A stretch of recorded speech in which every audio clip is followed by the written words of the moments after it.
పాపాన పోలేదు. అదే సందర్భంలో మరొక్కసారి బీజేపీ అధికారంలోకి వస్తే ఎన్నికలు అనేటువంటివి ఉండవు. కార్పొరేట్లకు కట్టబెట్టడానికి 3 వ్యవసాయ చట్టాలు వీరోచితమైనటువంటి పోరాటం జరిగితే దాన్ని అణచడానికి ప్రయత్నం చేసి వెనక్కి తగ్గాల్సిన పరిస్థితి వచ్చింది.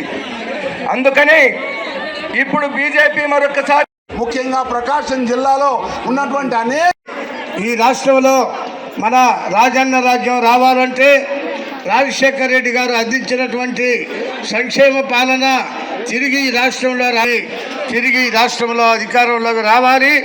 కాంగ్రెస్ పార్టీని మన అందరం కూడా బతికించుకొని పూర్వ వైభవాన్ని తెచ్చుకొని రాబోయేటటువంటి రోజుల్లో షర్మిలమ్మ గారిని ఈ రాష్ట్ర ముఖ్యమంత్రిగా మన అందరం కూడా ఉందని మీ అందరికీ మనవి చేస్తూ సంతనోతులపాడు నియోజకవర్గంలోని గ్రామాల ఉన్నటువంటి ప్రజానికానికి అందరికీ విజ్ఞప్తి చేస్తామన్నాను.